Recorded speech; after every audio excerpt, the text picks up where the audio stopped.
Okay, so this is going to be our second video that addresses topic 4.4.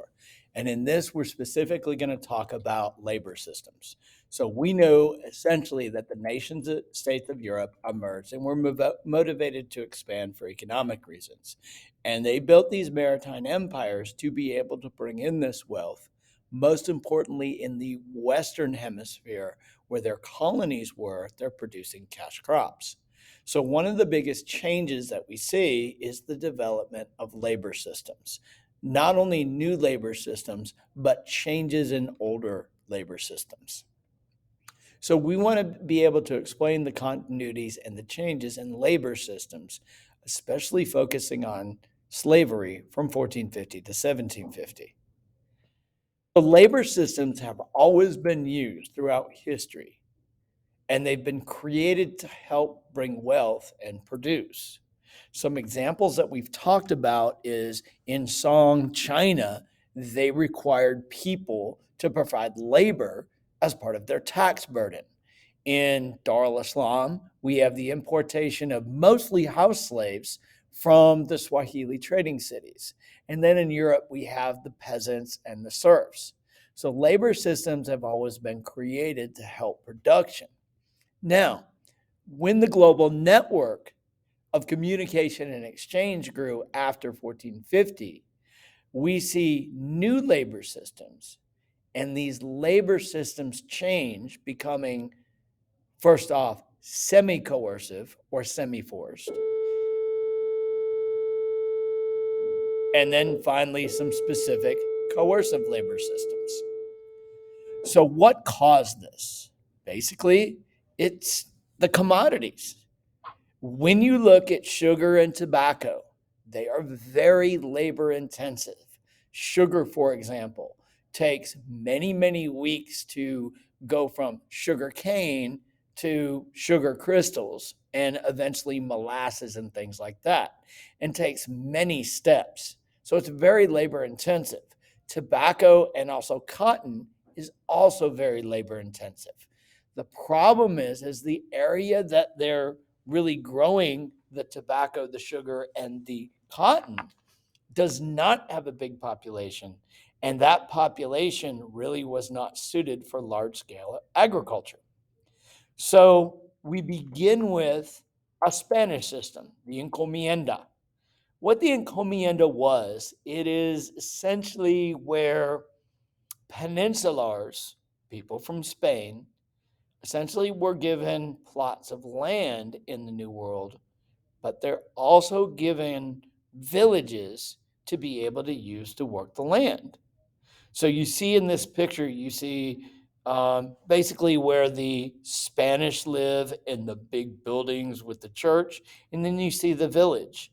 And some of these workers would carry stuff and conduct trade. Some of them would work in the fields. Some of them would do other things. But the point is this, okay? This was a semi coercive labor system because, obviously the natives could run away very easily, okay?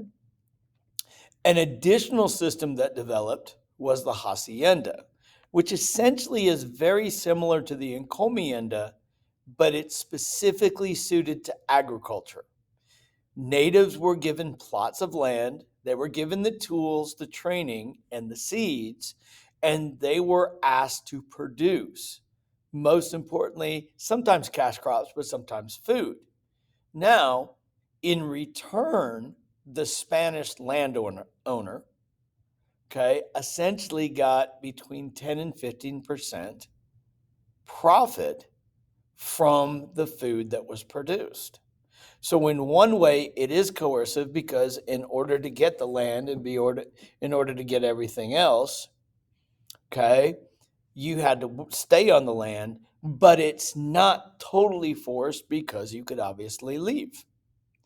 Now, another system that was used mostly by the Northern Wave, the English, was called the indentured servant system. Okay, it consisted of two parts, the headright system and the indenture contract. So the headright system basically asked investors in the company to pay for the passage of poor people to the New World to be able to work on the land. In return, these investors received 50 acres for each person they paid. Well, the person coming over was under an indenture contract. For 5 to 7 years, the people who were getting their passage paid for essentially had to work. And if they reached the end of their indenture, 5 years, 7 years, they were given land and they were given money. Now, this was not as cool as it sounds. There was a lot of rules that these indentured people had to live by. They were forbidden to marry, so this is mostly a male system. They were forbidden to leave. They could not work and not work when they want to. So essentially, they were slaves, but if they lived to the end of their indenture, they got their freedom. And this is why this is a semi-coercive system. Now, these worked fine, but they all have problems. Okay, the natives who worked in the encomienda and the hacienda, well, basically they could leave whenever they wanted, and they're not really suited to agricultural work. Plus, there was no way to force them to work in the mines, and that's what the Spanish were basically really promising on. And the indentured servant system, yeah, it motivated people to essentially pay for people to come over.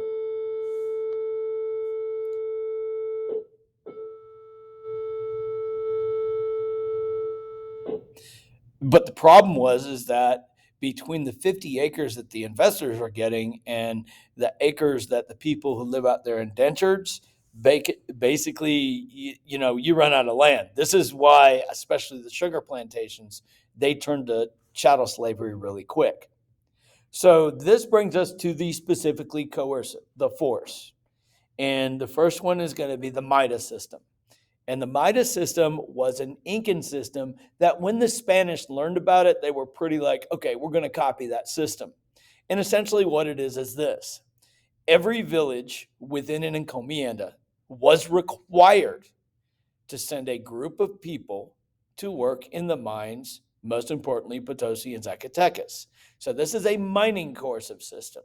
Now, they were required to work for a month there. And then when that month was over, if they lived, they would go back and work in the fields, and another group of workers would come. Now, the other thing is also the village or whomever sent them, they also had to provide food. So this is forced because there's no freedom from this. Okay, there was no free. By the time the MIDA was adopted, okay, the encomienda and the hacienda were basically, look, no, you can't leave. Probably the biggest was chattel slavery. Now, this is a big change from the slavery before. Slavery before, when the Swahili trading cities would send out slaves into Dar al-Islam, not only to work on the plantations there, but to become house slaves, essentially, was for that person. It wasn't for the entire family, generation to generation. And slaves in Dar al-Islam did have rights, though not equal rights. Chattel essentially means property, much like your cell phone or your PlayStation or your Xbox or whatever you want to say. Okay? Essentially, this is property with a soul. And this is forever slavery, meaning that you are a slave, your kids are slaves, their kids are slaves. It's handed down from generation to generation. Now, this became big business because essentially a slave, though more expensive than a native who worked under the hacienda or the MIDA, or more expensive than the indentured, essentially they were better workers. They were better suited to agriculture, better suited to the hard work. And also, because you're bringing over, yes, a majority men, but some women, you have a self-propagating population that essentially would keep growing.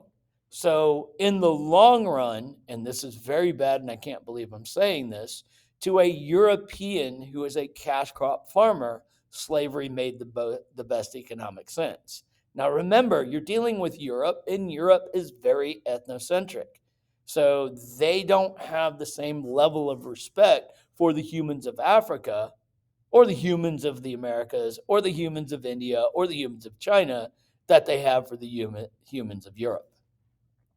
So a majority of the slaves were captured by the growing trading states within Africa, Ashanti, Songhai. And you also have the Kingdom of Congo. They would bring the slaves to the coast and they would sell them in forts called factories to the Europeans. The Europeans would bring them across the Atlantic in the Middle Passage and take them to their own island for seasoning, training, where they would be trained and they would be converted to Catholicism. So when we kind of review this, we know that labor systems have already been around, but the biggest change is that not only do we have new ones developing, but they become semi-coercive or coercive. And coercive means force. So when we look at the semi-coercive ones, we have, first of all, peasants in Europe for agriculture, the encomienda, and the hacienda, and the indentured servant system. These were coercive because the people that worked in them were forced, but they were semi because there was an end. When you look at the coercive system, you have the Maida, which was specifically developed for the mines, and then you have chattel slavery. So when we look at the continuity and changes in labor systems, especially slavery, we do see some pretty significant changes.